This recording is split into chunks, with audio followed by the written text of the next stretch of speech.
Hey everyone! Today, we're going to travel through time and take a long journey through history.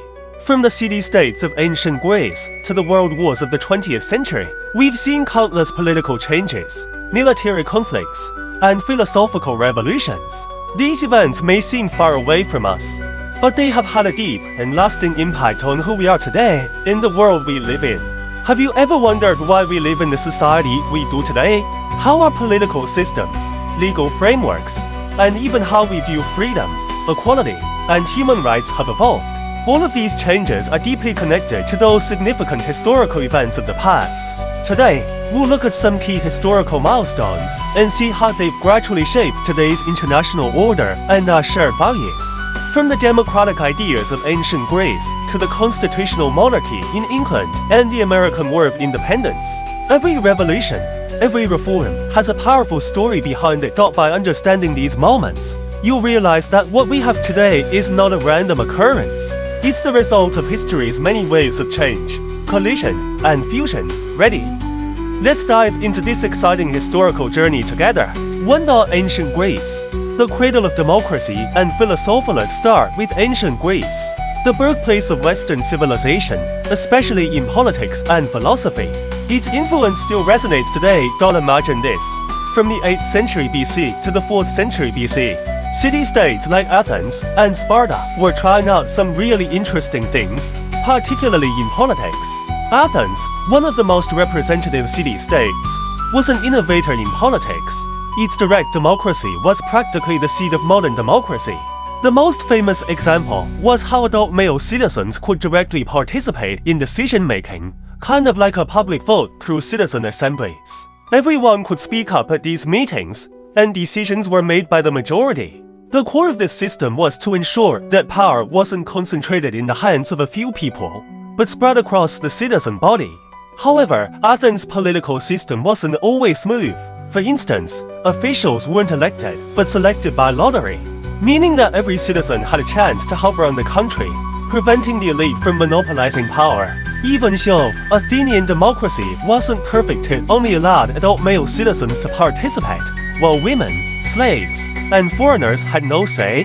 There was also the interesting practice of ostracism, where a politician seen as too powerful could be voted out of the city for a time, preventing the rise of a dictatorship.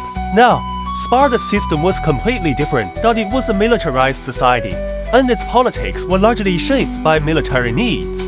Sparta had two kings, who were responsible for military command, while the day-to-day politics were handled by a council of elders. These elders underwent long military training and were focused on ensuring the stability of the state in preparing for war. As for Greek philosophy, three great thinkers, Socrates, Plato, and Aristotle, shaped our world. Socrates was known for his method of questioning, encouraging others to think critically and find truth through dialogue.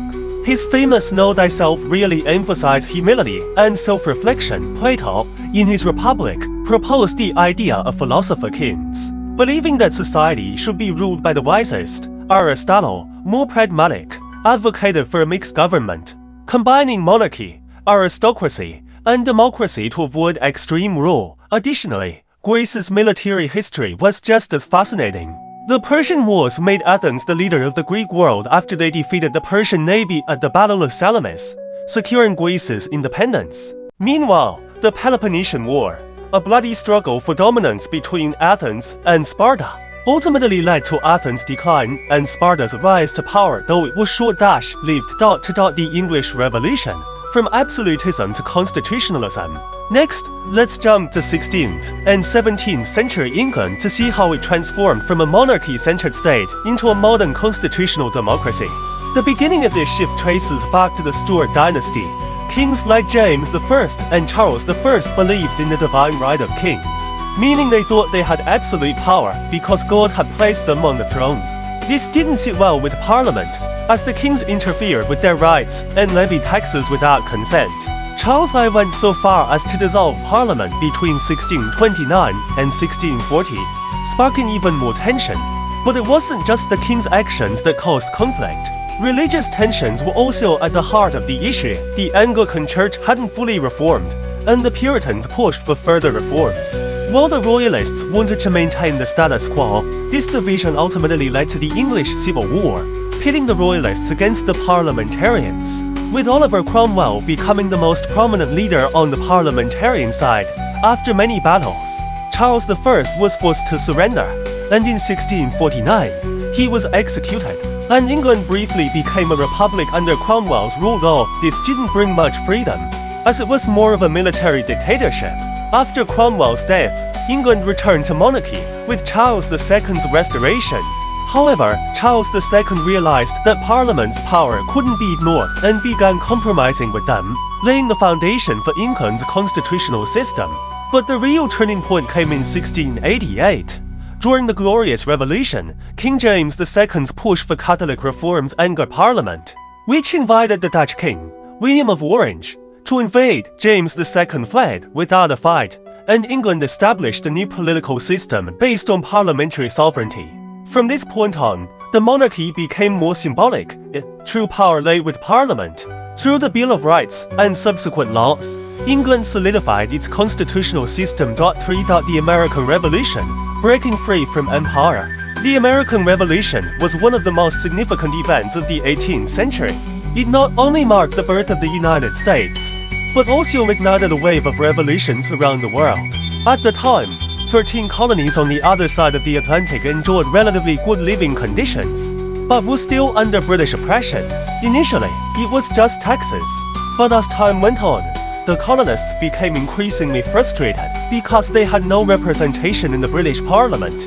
They began shouting no taxation without representation and demanded more self-governance. By 1775, tensions boiled over, and battles at Lexington and Concord marked the official start of the war. Over the next few years, the conflict intensified, especially after the Battle of Saratoga, which led to France officially supporting the American cause. In the end, the Americans won at the Siege of Yorktown, forcing Britain to recognize their independence.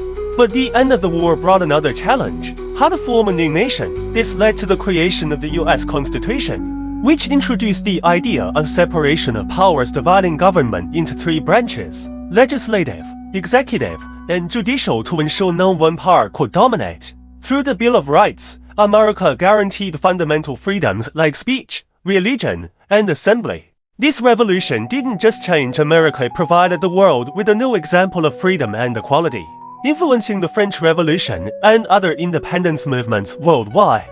That's a wrap for today. We've journeyed through key moments in history, from ancient Greece's democratic experiment to the English Revolution, and finally, America's fight for independence.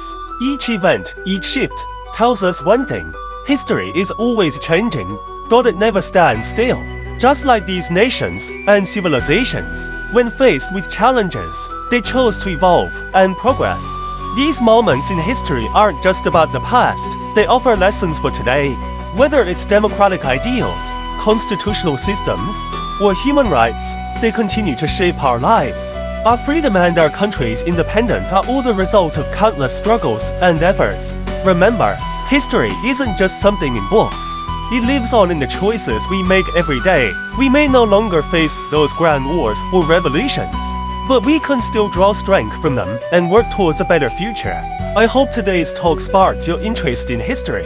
Maybe next time you read about these events, you'll find yourself reflecting even more deeply that history is our best teacher, and each of us is writing our own chapter in it. Thanks for listening. I hope you enjoyed today's discussion, and I hope it opens a window for you to understand the past, make sense of the present, and think about the future. See you next time.